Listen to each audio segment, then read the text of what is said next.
Jamaah Jumat yang dimuliakan Allah Subhanahu wa ta'ala, ketakutan itu letaknya di dalam hati manusia. Kalau ada orang yang wajahnya pucat pasi, ada orang yang bibirnya gemetar, maka di mana letak takut itu? Letaknya ada di dalam hati. Dan ternyata kalau dia sudah masuk ke dalam hati manusia, tidak dilihat apakah dia penguasa yang perkasa, tidak dilihat apakah dia berbentuk tubuh yang besar, tegap, menakutkan. Kalau dia sudah masuk ke dalam hati, siapapun akan takut. Tidak ada yang lebih hebat kuasanya di atas muka bumi ini melebihi Fir'aun. Bangunan piramid yang kokoh tegak berdiri sampai akhir zaman ini membuktikan tentang keperkasaan Fir'aun. Betapa bala tentaranya yang hebat, tiang-tiang yang kokoh, tinggi, menunjukkan bukti peradaban yang pernah dibangun oleh Fir'aun. Peradaban Mesir, Afrika Utara tertua di dunia. Tapi ternyata makhluk yang hebat dengan peradaban yang canggih itu memiliki rasa takut yang luar biasa. Kalau dia takut menghadapi pasukan musuh yang hebat dan perkasa, masuk akal. Seandainya Fir'aun itu takut kepada musuh yang jumlahnya banyak, mungkin masih dapat dicerna oleh akal sehat. Tapi ternyata Fir'aun bukan takut kepada musuh Raja Romawi, dia bukan takut pada Raja Persia, dia bukan takut pada makhluk unik, aneh dan perkasa. Ternyata Fir'aun ketakutan, tidak dapat tidur lelap di waktu malam, tidak dapat makan kenyang. Fir'aun tidak dapat tenang hidup hanya karena mimpi melihat seorang anak kecil akan menarik mahkotanya. Allah tanamkan rasa takut itu ke dalam hatinya. Allah berikan rasa takut itu ke dalam hatinya. Allah tidak ingin manusia ini mengambil perumpamaan contoh yang mengerikan. Cukup hanya takut kepada sesosok anak kecil. Siapa anak kecil itu? Begitu dia terbangun dari tidurnya, dia panggil tukang-tukang sihirnya. Apa agaknya makna dari tafsir mimpiku ini, wahai tukang sihir? Tukang sihir berkata, wahai tuan Raja Fir'aun, bahwa akan ada anak kecil yang lahir tahun ini dan dia akan merampas kekuasaanmu di masa akan datang. Ternyata konsultan-konsultan hukum Fir'aun bukan membuatnya semakin kuat dan tegar, makin membuatnya menjadi takut, makin membuatnya menjadi khawatir. Begitulah raja penguasa yang zalim itu dikelilingi oleh para pembisik-pembisik yang kesemuanya tidak dapat menenangkan hatinya. Semuanya hanya membuatnya semakin takut, makin ngeri menghadapi hidup. Maka langkah yang paling frontal yang dilakukan Fir'aun adalah razia. Semua bayi-bayi harus ditangkap, harus dipancung, harus disembelih lehernya, diabadikan. Di awal-awal kita membaca Al-Quran, surah Al-Fatihah, selesai Al-Fatihah kita pun masuk surat Al-Baqarah. Di pangkal awal Al-Baqarah bercerita bagaimana peristiwa Adam alaihissalam, agar manusia tahu dia datang dari mana, dia sedang di mana, untuk apa. Setelah itu dia diingatkan bahwa bila nanti kau menjadi besar, bila nanti kau punya kuasa dan perkasa, ingat, aku kuasa menanamkan, membuat engkau menjadi ketakutan seperti yang pernah dialami orang sebelum engkau. Ribuan tahun yang lalu dunia ini pernah dihuni oleh orang-orang yang hebat, kuat, tapi ternyata hatinya lemah. Dia pengecut dan takut hanya karena bermimpi melihat anak kecil mengambil mahkota kerajaannya. Mau tidak mau, suka tidak suka, keputusan sudah ditetapkan. Sebuah anak yang lahir harus dipancung kepalanya. Yudzabbihuna abna'ahum wa yastahyuna nisa'ahum. Anak perempuan dibiarkan hidup karena anak perempuan tidak menjadi ancaman. Anak-anak kecil harus dihabisi. Begitulah Fir'aun. Dia tidak membunuh anak muda. Fir'aun tidak membunuh orang tua. Orang tua sudah menjadi ancaman baginya. Tapi Fir'aun ketakutan. Kalau orang sudah ketakutan, langkahnya membabi buta, langkahnya tidak terarah, langkahnya tidak terprogram. Anak kecil yang tidak berdaya pun mesti dihabisi. Apa boleh buat? Nyawa. tak berharga di mata Fir'aun. Tapi ternyata Allah Subhanahu wa ta'ala yang menanamkan rasa takut itu. Maha pandai, maha hebat, maha indah skenario-nya. Dia kirimkan ketenangan ke hati seorang perempuan yang baru saja melahirkan seorang anak. Perempuan yang lemah, wahnan ala wahnin, lemah di atas lemah, bersimbah darah melahirkan anak. Ketika anak sudah lahir, datang rasa takutnya, datang rasa cemasnya. Bagaimana nasib anakku ini? Akan ada razia Fir'aun, semua anak-anak akan disembelih, tak kecuali anakku. Anakku tak mendapat pengecualian. Tapi Allah ingin menunjukkan raja perkasa, kalau sudah dihinggapi rasa takut, tak lagi terbendung cemasnya. Tapi Allah kuasa pula membuat seorang perempuan, katanya perempuan itu lemah, katanya perempuan itu tidak berdaya, tapi Allah mau tunjukkan, aku yang membuat engkau lemah. Lemah kata orang, kuat kata aku yang membuat engkau kuat. Lemah kata orang, la haula wala quwata illa billah. Allah tanamkan rasa keberanian dalam hatinya. Wa auhayna ila ummi Musa, kami kirimkan bisikan halus ke hati ibu Musa, an ardi'ih, susukan anakmu wahai Yohanes, susukan anakmu. Fa alqihi fil yammi fa in khifta alaihi, kalau kau takut, kalau kau cemas anakmu nanti akan disembelih Fir'aun, fa alqihi fil yammi, masukkan dia ke dalam kotak kayu, hanyutkan dia ke sungai Nil. Takut engkau, la takhafi, jangan kau takut. Sedih engkau, wala tahzani, jangan kau sedih. Inna radduhu ilaihi, nanti kami akan kembalikan dia ke dalam pangkuan peluk ciummu. Wa ja'iluhu minal mursalin, insyaallah. Wa ja'iluhu minal mursalin, akan dijadikan dia sebagai salah satu utusan Allah Subhanahu wa ta'ala. Raja yang tinggal di istana, raja yang kuat dan perkasa, hidup dalam ketakutan. Perempuan yang katanya lemah, tapi hidup dalam ketenangan. Karena yang membuat takut dan lemah adalah dia, Al-Azizul Jabbar, yang perkasa, yang maha dahsyat ilmunya, yang maha sempurna kekuatannya. Dia yang menggerakkan hati manusia. Ya muqallibal qulub, wahai engkau yang membolak-balikkan hati. Qalbul mu'min baina asabi'ir rahman, hati orang beriman antara jari jemari Tuhan. Dia letakkan anaknya yang baru lahir itu ke dalam kotak kayu. Setelah dia susukan, anak itu pun menjadi tenang. Angin sepoi-sepoi membuatnya terhanyut di tengah sungai Nil. Binatang buas, ombak yang besar, angin yang kencang tak membuatnya takut. Anak itu pun hanyut. Kemana anak itu hanyut? Anak itu hanyut ke tempat seorang perempuan yang selama ini sudah lama merindukan seorang anak, tapi belum juga diberikan Allah rezeki. Siang malam dia berdoa, berikan aku seorang anak ya Tuhan. Tapi Allah belum memperkenankan doanya, karena Allah tidak ingin dia mendapatkan seorang anak dari laki-laki yang jahat. Allah ingin menjaga kehormatan kemuliaannya. Biarlah engkau tidak punya anak dari rahimmu, tapi kau akan punya anak dari hatimu. Allah pertemukan orang baik dengan perempuan yang baik. Perempuan yang sedang mandi di tepi sungai Nil dengan dayang-dayangnya. Dari kejauhan dia lihat ada kotak kayu yang aneh. Hai para penjaga, kotak apakah gerangan? Kalian ambil itu dari kejauhan. Mereka segera cepat kencang berenang untuk mengambil, meraih, menarik. Apa isi kotak ini? Mereka tarik ke tepian sungai Nil. Betapa terkejutnya mereka. Ternyata mereka melihat sesosok anak kecil, mungil, lucu, manusia yang tak berdosa. Siapa dia? Tidak tahu dari mana datangnya. Maka dia layak kita bawa ke istana. Bawa ke istana. Begitulah cara Allah. Begitu indah cara Allah. Apa yang kau takutkan, itulah yang akan datang dengan cara yang tak kau sangka-sangka. Wa makaru wa makarallah. Mereka membuat tipu daya, Allah balas tipu daya itu. Wallahu khairul makirin. Tipu daya Allah sangat hebat, karena Allah pencipta sebaik-baik.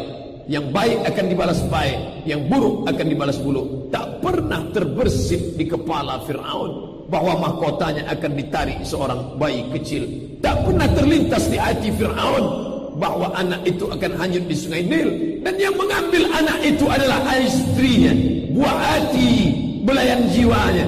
Dan tanpa curiga sedikit pun, anak itu masuk ke dalam istana tempat tinggal Fir'aun. Di samping tempat tidurnya, di samping kamar istirahatnya, di dalam atap rumahnya, satu lantai, satu atap, satu tempat.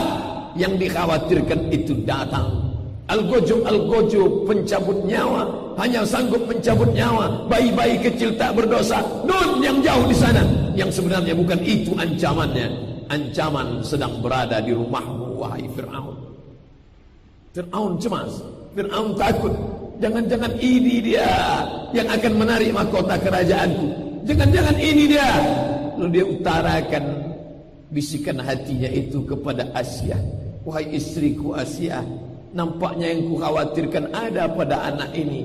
Dialah agaknya yang akan mencabut mahkotaku nanti, sehingga aku akan mati, sehingga aku tidak lagi menjadi raja di negeri ini.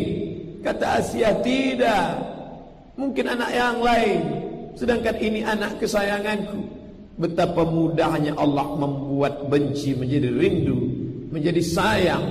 Dia baru jumpa pertama kali, entah anak siapa, entah dari rahim siapa, siapa ayahnya, siapa ibunya. Tapi Allah tanamkan rasa sayang, benci, iba, marah, dendam, semua berada di dalam tempat yang sama. Maka jangan kau terlalu sayang, boleh jadi besok lusa dia akan menjadi musuhmu. Jangan pula kau terlalu benci, boleh jadi dia berubah menjadi kekasihmu. Habibaka hubnamma asa ayyakuna baghidaka yaumamma. Sayangi orang yang kau kasihi secukupnya saja, boleh jadi dia berubah menjadi musuhmu sepanjang masa. Abghid baghidaka haunamma asa ayyakuna habibaka yaumamma. Bencilah orang yang kau benci secukupnya saja, boleh jadi suatu masa dia akan menjadi kekasihmu. Hari itu Allah tanamkan kasih sayang ke dalam hati Asia. Anak itu tak pernah lahir dari perutnya, bukan keluar dari rahimnya, tapi dari hati seorang ibu yang lama merindukan seorang anak. Tapi Fir'aun tak cukup yakin, gelisah, takut dan cemas. Inilah dia anaknya.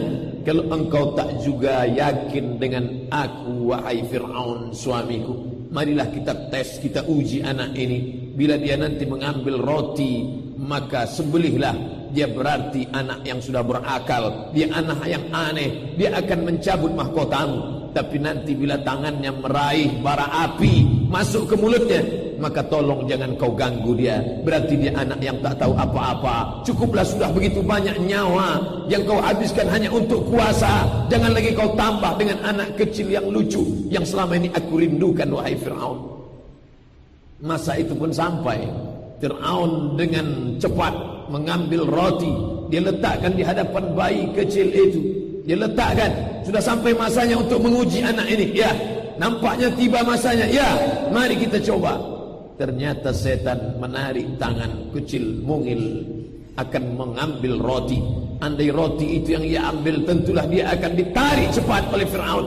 Fir'aun akan berani berkata, ini dia ancaman yang selama ini. Jauh kita cari anak-anak, tapi ternyata dia sudah berada di dalam rumahku, dalam kuasaku, dalam satu lantai, satu atap denganku. Tapi Allah menyelamatkan hambanya. Dia buat tangan itu mengambil bara api. Cepat tangan Musa yang kecil mengambil bara api. Dia letakkan ke mulutnya. Anak kecil yang tak berdosa itu menangis. Maka Asyah pun berkata, sungguh kau sudah menganiaya anak kecil, wahai Fir'aun. Fir'aun merasa dirinya sudah selamat. Anak ini tidak tepat seperti yang aku prediksikan. Tapi rasa takut itu tetap ada dalam hati. Begitulah Allah menyiksa. Orang kaya disiksa bukan karena tinggal di rumah yang roboh. Orang kaya disiksa bukan karena tinggal di tempat yang tak layak. Penguasa disiksa bukan karena tidak ada kuasa. Penguasa disiksa. Orang kaya tersiksa. Apa yang membuatnya tersiksa? Takut. Tidak ada yang lebih mengerikan daripada rasa takut. Oleh sebab itu Allah menanamkan rasa takut dalam hati musuh-musuhnya. Sa'ulqi fi qulubil ladzina kafaru ra'ba. Kami tanamkan rasa takut, rasa cemas di hati musuh-musuh kami. Dalam ayat lain yang dikatakan Allah, wa qazafa fi qulubihimur ra'ba. Allah tanamkan, Allah campakkan, Allah lemparkan dengan cepat rasa takut ke dalam hati mereka. Adapun orang-orang beriman, apa kata Allah tentang orang beriman yang menolong agama Allah? Ala, ketahuilah, inna awliya Allah, orang-orang yang menolong agama Allah, la khaufun alaihim wa la hum yahzanun. Mereka tak pernah takut, mereka tak pernah cemas. Kemana takutnya? Takutnya sudah melebur seperti cairnya garam di dalam air yang hangat.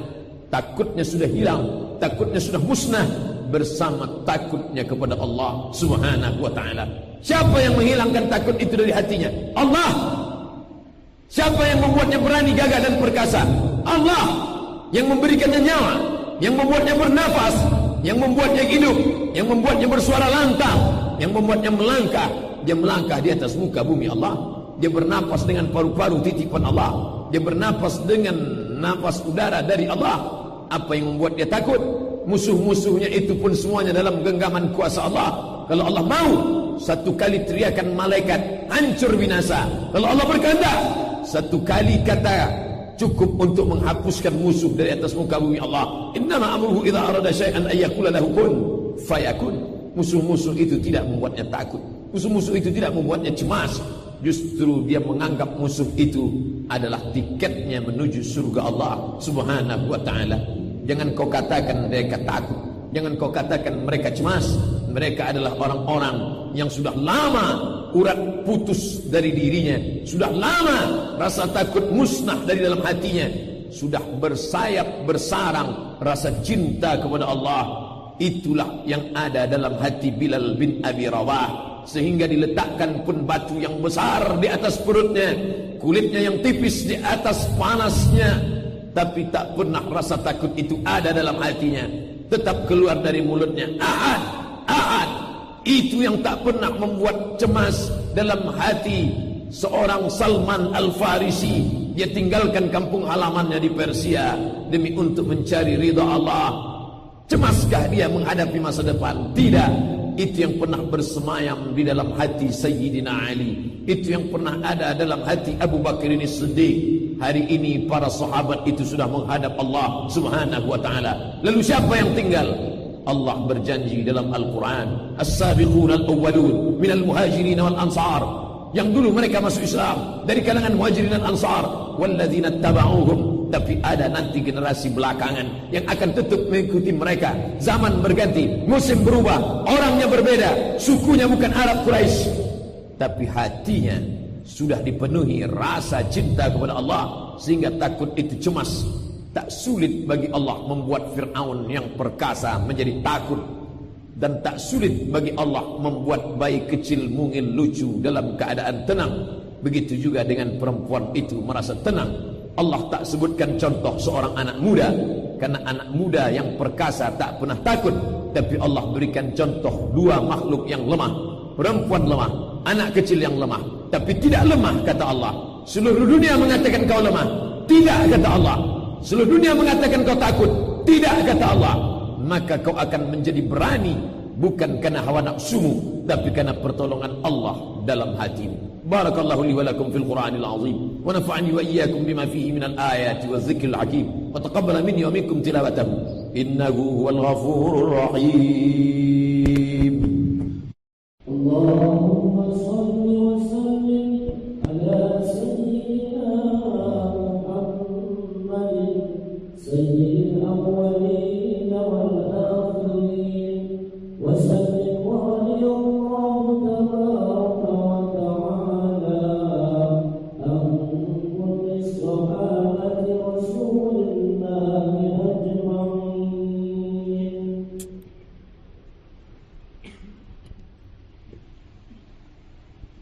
Alhamdulillahil wahidil qahhar al-azizil jabbar mukawwirul laila 'alan nahar.